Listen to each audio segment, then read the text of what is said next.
Namaste and welcome to the Tale of Inner Journey. Today we have a very, very special guest, and I am very thrilled to introduce this wonderful person. And I have known her for quite some time.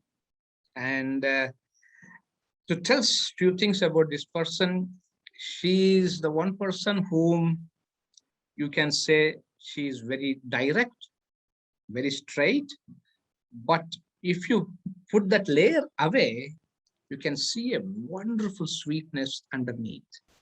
That you don't see it immediately, but it takes time to see that sweetness. But once you see that sweeter part of this person, you will be like so thrilled to go closer, to be around her, to be in friends with her. So that's the kind of person I'm going to introduce. And her name is Janneke, and she's from, can I say Holland or Dutch? Holland, yeah. Holland. So welcome to Janneke for this wonderful opportunity that I have. Thank you for allowing us to talk to you. Okay, to start with, as always, I ask, tell me something about your childhood, early upbringing, where you grew up, what was the circumstances, surroundings, few things like that. Sure. Yeah. So I grew up in the Netherlands, the northern part, in a family like mom, dad, and a older sister. And I think what stood out for me in my upbringing is that my dad was kind of slow with his studies. So while we were growing up in our early years, he was still studying. Mm-hmm. And meanwhile, my mom was also a homemaker, which means that we kind of lived on a very low budget.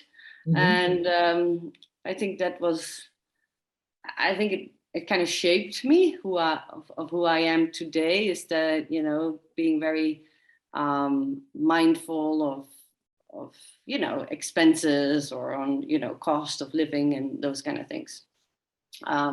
We also moved around quite a bit because of my dad's studies, because first he, you know, did, I think his bachelor's or something somewhere, and then, or maybe his master's, I don't know, and then he specialized in another place.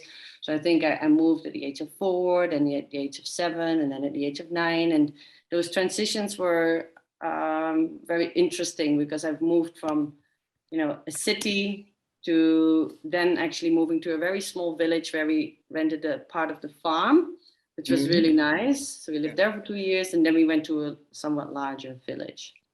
Okay, so there is a diverse influence on your upbringing apart from the situation at home. Yeah, and even though, you know, it was all within the Netherlands, and the Netherlands is a very small country, but still it was like different setting, right? Living in a city versus living on a farm, different culture also, even though it is within such a small country. Yeah, any place where you move, wherever you go, I think if you travel like 200 kilometers from where you are, everything changes. Yeah. The geographical things change, and the people, their behavior, everything will change. So, so there is a lot of influence of that on you and your upbringing and your personality and your whole what you are made up of. Yeah. So when did you really realize that I am not something that everybody is made up of? Like, I'm not just an ordinary person in the group. Something you recognized in yourself and you started moving in your own direction. How did that happen? Interesting. I think that, because in a way I think that I am an ordinary person. But on the other hand, I do know that when I was about maybe 12 or 13, something around that age, that I started to feel very different from others. And maybe it's also like related to that age. It's like feeling misunderstood. You know, it was also in middle school. I didn't have the greatest time during those years either. because I felt, I felt that people were working against me while I had like the best intentions that wasn't always seen. Yeah. So this is what I understand. Like, for example, like I always feel we are all ordinary in that sense. But somewhere we start feeling misfit. And that feeling of being misfit makes us not ordinary. Okay. So those who survive the misfit, they become something different. I would call them extraordinary. Okay. But those who succumb, they lose themselves. They go into a herd. Yeah. So these ordinary people, they come with such a wonderful possibility. So that is where we become somebody different. This is how I feel. No. So then what made you come to India? How did you come to India? How did you end up in India? Yeah. So I think that when I was 18, I was just dying to get out of that village where I was living at the time. So I moved to a bigger city. And I lived there for several years and had this kind of lifestyle. When I started working at a very young age. I was actually a dropout in college. And then at that time, the market was as such that there were there were loads of vacancies and very few people to fill them. So I actually got lucky and I landed a much better job than what I would otherwise get as a recruitment consultant. And I loved it. So I loved actually making money. I bought my own house already when I was 23. I had like a company car and like everything was like really working for me. But I also really felt like I'm in this circle, I'm earning more, I'm spending more.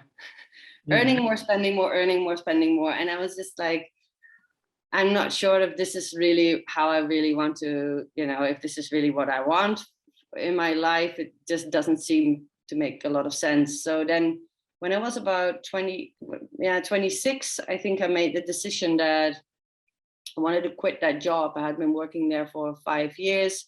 It was all very business driven. Like at the end of the day, it's all about making money. Like I would try to kind of get some kind of social cost from it because I was helping people to get a job, for example. But I also knew that in the back of my mind, at the end of the day, what I was doing was all about profit making. And that was always something that I didn't enjoy so much. It's probably also because of my upbringing. Like I'm from a family, they're all into healthcare. I'm the only person who chose something different. So go ahead. So then I guess it's because I think I was kind of rebellious, choosing something different, just not wanting to do that because, I just didn't want to do the same as they did. So it's a bit of a childish thing, perhaps. But I did kind of always feel like, wow, they are really helping people. And I am just actually just, it's all about profit. So that's when I started to think like, and I had this urge of wanting to travel. And I was just thinking, when I had given some, I had like kind of actually got a lot of savings as well. So I was thinking I want to take a year off. Now, either I can go travel, but I kind of know myself, I'll probably end up to all these kind of backpackers parties and not really actually see the culture, because then you end up with spending time with other travelers. So I was thinking I want to actually live somewhere in a particular place and really, go a little deeper with exploring that culture and living there and experiencing that lifestyle. And then I found this organization called Voluntarily Services Overseas. It's called VSO. And they actually place professionals from the West into developing countries. So that's how so they first offered me 2 years in Bangladesh. I was just like, no, I don't want to live in Bangladesh. It was a little bit too extreme. And then they offered me 1 year in Pune. And I was okay. I'm not super interested in India, to be honest. I wanted to go to Africa, but it's probably going to be really good for my self-development, my self-growth. And Pune also seemed to be like a really interesting like a manageable city to live in. It's a great city. Yeah. So I said yes to that, and that's how I came to India. And like the mission statement of that organization was sharing skills, changing lives, and that was really appealing to me. And I was just like, yeah, I'm gonna change lives in India. Yeah. Yes, I think you did quite a bit of that individually. If you look at that, all the individuals you have worked with or whatever, and also the other thing is also changing lives is also changing your own life in a way, probably. Exactly, that definitely happened. It always happens that way, because when you go towards a system also influences you. But there is one thing I want to ask you. I have spoken to many people and they say, I was making money, I was making a lot of money, and that did not feel right. What is that exactly? Why many people come to this conclusion? I made good money and it was happening to me, then I quit the job. Yeah. Really. Yeah. Well, I feel that I'm back in that place right now again, because I work with corporates, right? And I think it's anytime you work with corporates, and my clients are also international companies, so they have loads of money. And there's just something in that doesn't feel right, because I think there's a lot of money wasted. There's a lot of more money spent on things that could be way cheaper. There's so much poverty in the world, and there's nothing done about that, right? It's just like living in this kind of bubble where everything is there in abundance. And and then maybe giving some money to good causes to make yourself feel better or something, trying to balance that. But I think, So you said you are working with corporates, and one of the area you work with is leadership development. Yeah. How do you work with that? Like, what kind of people who come to you? What is that area you actually, can you say a few things about that? Sure. Yeah. So my current clients they were till last year mostly in Bangalore. So Bangalore is all IT. So I work with a lot of highly technical people. So they're like super smart in their area.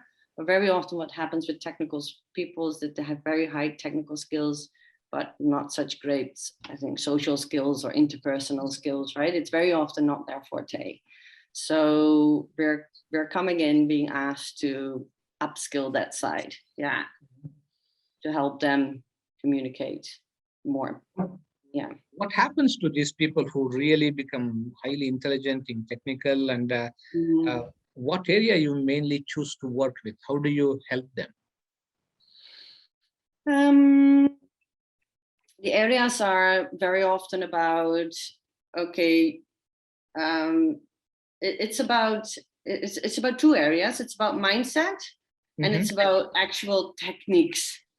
So mindset is about like what you addressed a bit earlier about everyone as a leader. These are skills that anyone can learn. Yes, for one it comes much easier. The other one that needs to work a lot harder. But I truly believe that everyone can learn to become like a great presenter, or to be very influential and pitch your ideas in a really impactful manner.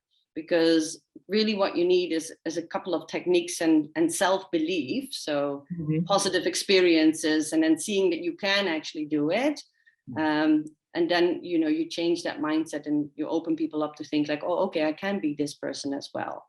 So that's mindset. And then techniques is really about, just giving them some ideas on how they can say something or what makes them look good, because a lot of it is about that as well. So you work with their appearances, probably also, a bit of body postural corrections or anything like that?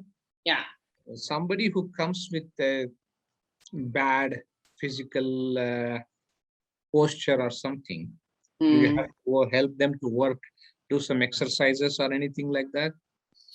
Yeah, I have to admit, it generally doesn't go that deep. Sometimes it may, generally it's more like, yeah, you do practice on how they should sit, how they should stand, what to do with their hands, what to do with their eyes when they're communicating, in order for them to look a whole lot more credible and confident. Yeah. And how do you, because one of the most important part in that is also communication, like expression. Yeah. If somebody doesn't have that in them, how do you help them with those areas, in that area? So what are you particularly, because Recently, I was talking to a theater person. Yeah. Very interesting conversation with this person. He was talking about how the actors prepare themselves. He was, in his words, he was saying that if they want to say something, express something, they need to know it very clearly within them. Yeah. For example, if I have to present a paper or something, I need to be well versed, or I cannot borrow somebody's paper and do a great job on that. So yeah, if somebody, even though if I have written the paper, or for some it is so difficult to write the paper itself, but they are very good in the subject. Help those kind of people. Yeah.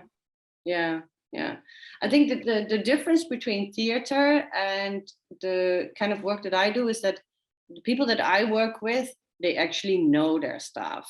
They know very well, right? They're experts on whatever they're talking about.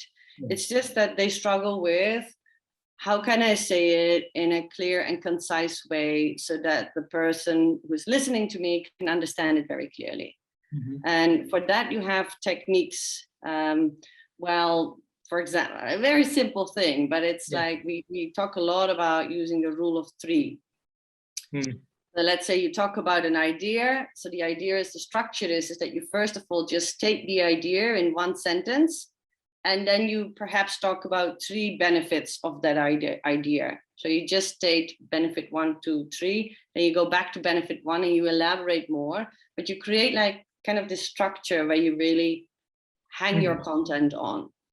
So what hopefully happens if you do that is that for people that actually have trouble speaking up, like they're not saying enough, they're not really being persuasive, it actually encourages them to speak about 3 things when they speak about that idea. And for people that actually have the tendency of over talking, or like talking like one stream of verbal vomit, sometimes we hear it, we call it, they really hold themselves back and only talk about these 3 points. And you make it easier to digest for the other. That's the idea. What kind of people you find they are naturally good with these skills? Like if there is any particular quality, you see them and you spot them or anything? No? I don't know. It can be very surprising, actually. It's very hard to see.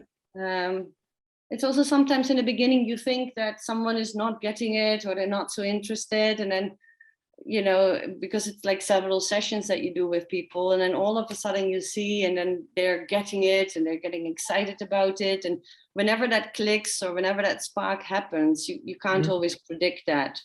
Sometimes it never happens. Sometimes it happens really soon. So, yeah. Personally, when it comes to you, have you always been good with expressing yourself or presenting things like that? Or you developed it, or you got better over the years or practice or something? Yeah, it's interesting that you say that. I think as a child, I was very outgoing and I wasn't shy, and I communicated very easily with people. Having said that, I remember when I started doing this work and I was trained to do presentation skills, I definitely did not think that I was a good presenter at all. And I was just thinking, oh, okay, now I'm going to teach presentation skills. Well, you know, I'm not even feeling that comfortable myself standing in front of a large audience talking. But it's actually through this work that I now can say that I am actually, I can be a great presenter. Yeah.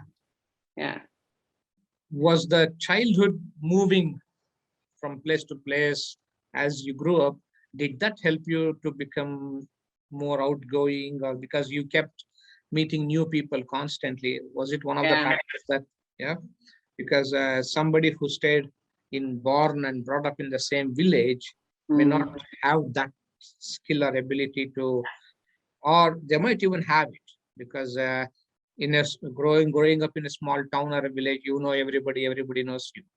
So Yeah. it's Yeah, it definitely helped me to make new friends and to just show up in a new environment, feeling, of course, super uncomfortable and a little bit scared in that new environment. But you know, you got to do it. And then you also know that things will be all right. And it's just like 1 or 2 weeks of feeling like this sense of discomfort, and then you're fine.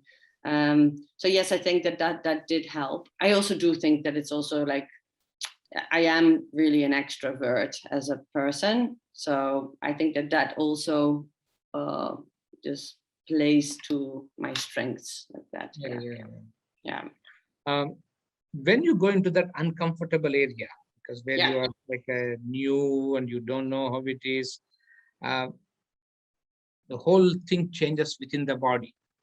Breathing might affect. Sometimes with me especially, I start sweating, all kinds of things happen. How do you pull yourself up together and compose yourself? How do you do that? Is there anything that you do? We can help others. Yeah, I think there are a couple of things. So first of all, I think it's one thing to acknowledge that this nervous energy that you're feeling is normal. Yeah. And that it's not something to feel very worried about, and that it's manageable as well. So, you know, how you can manage it is beforehand. There's some techniques, like you could do breathing techniques that you probably know to just settle yourself down. There's also this idea of, and this is what I teach in one of the American programs. So it's probably a bit of an American concept, but they say like it's more about how people perceive you rather than how you actually feel inside. So you know that you have got nervous energy going on inside, but if the other is not able to spot it, then that's really what it is about. So this is where body language comes into play, right? So maybe you're feeling a lot of nervous energy, but if you actually have a solid stance or a solid posture, so you sit right and you sit upright and you use hand gestures, for example, to get that energy out, and you use eye contact to still look confident, then you know people will perceive you as that you're confident and you're feeling. Yeah. Oh, that's cool, because for me, in the initial days when I started teaching or something, I grew up as a very shy person. But now I am a shy person. Haven't completely gotten out of it. But one thing which helped me was to get into the subject and forget the audience. Yeah. That in a way, kind of, I used to hide behind it, and I used to get into that, and almost like I close my eyes and I speak. Yeah, of course, I keep my eyes open, but I become I forget there is somebody. So that helped me quite a bit in that area. How Indians compared to Westerners go in this area of expressing? Because as I know, we are not good in expressing clearly. Yeah. What do you find the difference? Okay. And now I have to be diplomatic. No. As I said, you are direct. Just go ahead. Yeah, no. Because that is important for us to know where we miss it, where we can learn something. Yeah.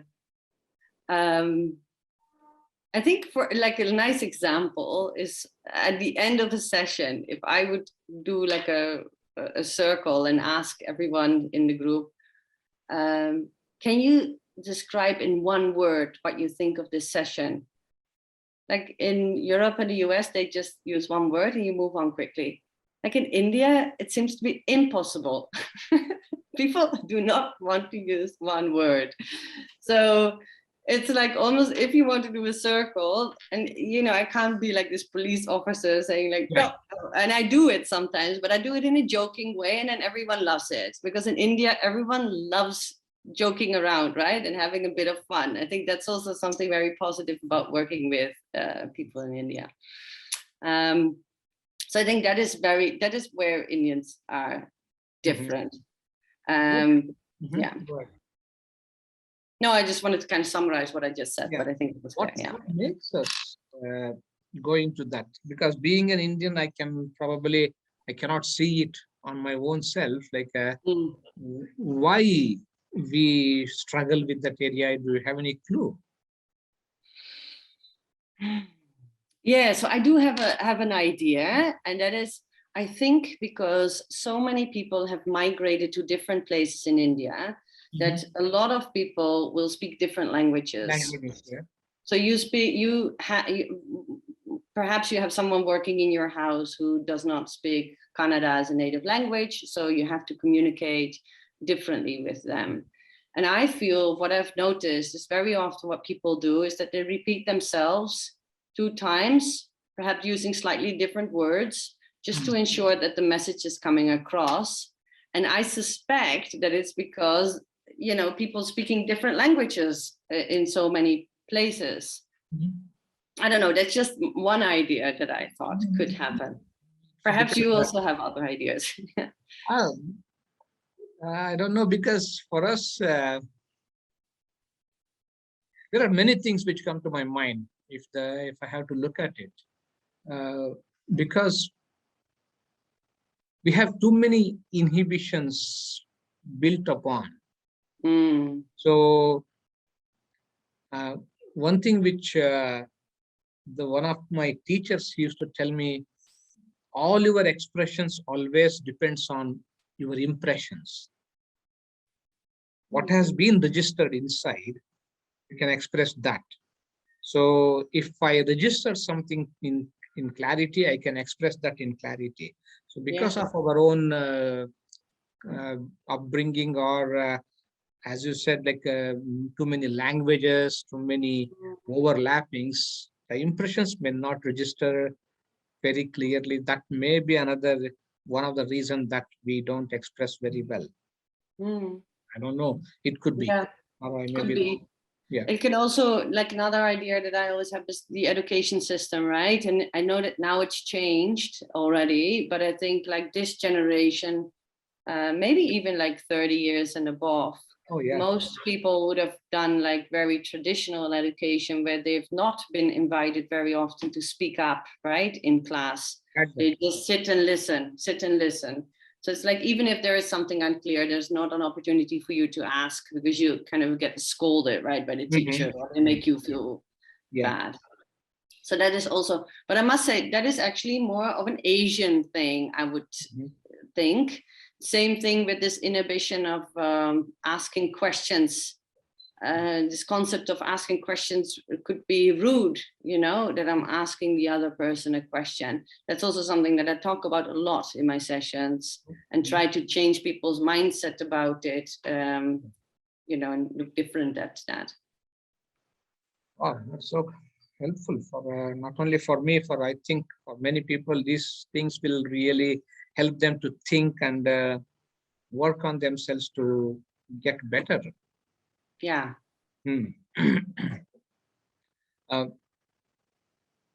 Looking at personally, you look at yourself, like living in India.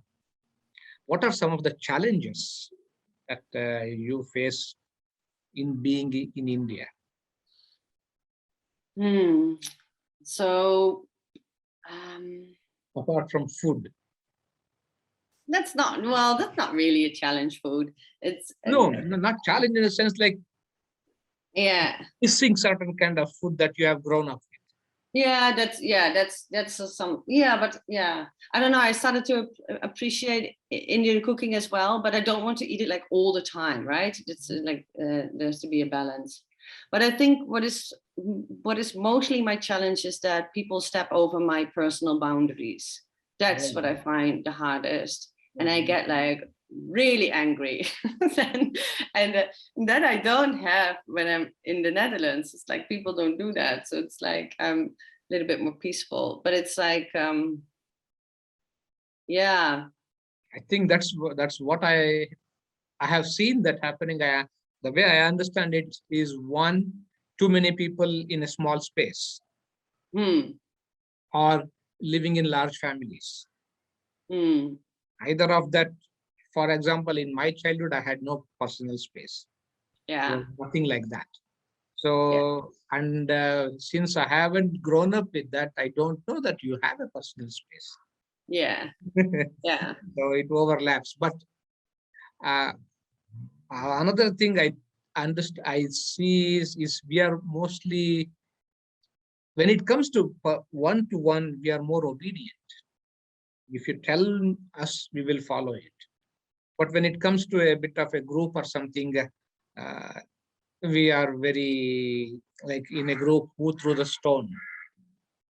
If somebody throws it. So that attitude is also there. Hmm. So if you make it clear, yes, we will hear it and follow it. But unless you make it clear, we have no idea. Hmm. That doesn't come to us. So any other challenges other than the space and invading? Well, the challenges mostly came when my children became bigger. It's challenges for them more. Like Yeah. I'm quite comfortable living in India, but it's like, yeah, it's traffic.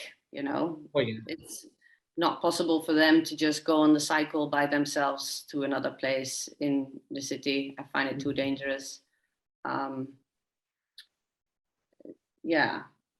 And it's even like the way people communicate with children, which I also don't like sometimes. I'm not saying that all people are like that, but how in school sometimes Yeah. people speak, or what they make kids do. It's not always very child friendly, I feel. Yes. Yeah, yeah. So Yeah. There is a kind of love for kids here. Kids are really loved, and they yeah. try to go and squeeze their cheeks, or they don't.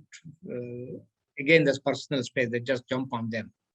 Or Yeah, and it's funny because on the one hand, there's so much of love, and they just love it, and it's fun and whatever. But it's also like sometimes I also feel that children are not always really seen, Mhm. like in for Yes. what they are, for the fact that they don't really have a huge span of attention, or that if you don't give them enough sleep, that they will become cranky, or and that then is okay. Yeah, like those kind of things. Yeah. What is sometimes, like, you may go into a situation like chaotic or something like that. At the end of the day, when you come back home, how do you maintain that calmness and tranquility? How do you work on that part? Mm. I need to work on that a lot more, I think. Yeah. Okay. So, You still do something. You mm, somehow maybe sit and watch the greenery around you, or yeah. anything like that, which helps you to settle down a little more. Yeah.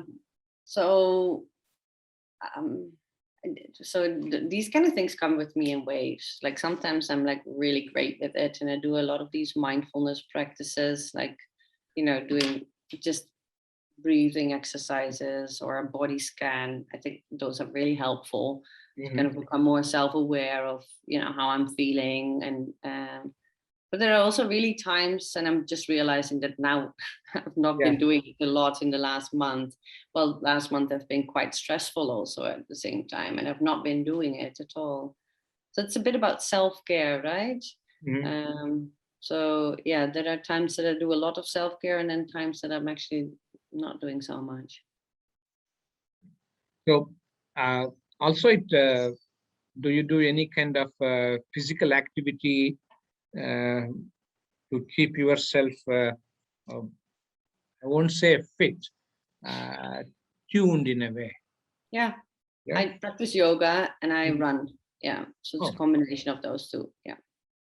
uh, tell me about running, because I used to run. long time ago. That was probably 20 years ago. I have stopped. I haven't done it for a long time now. I have spoken to many people who love running. Yeah.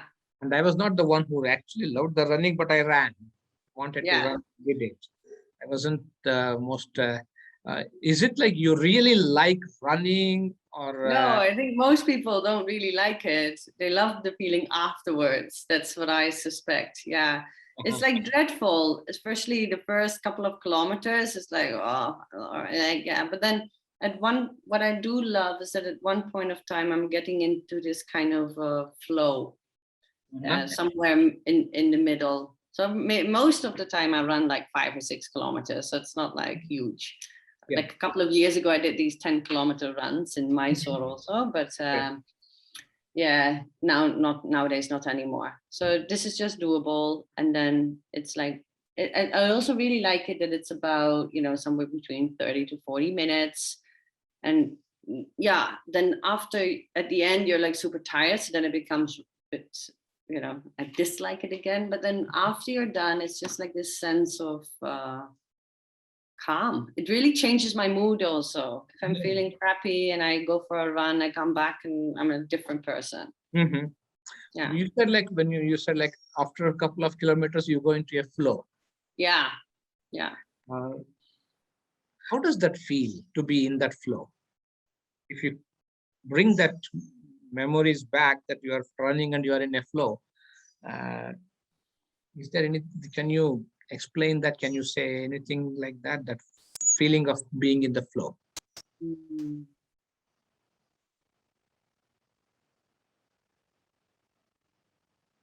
Yeah, it's I think it's a sense of calm. And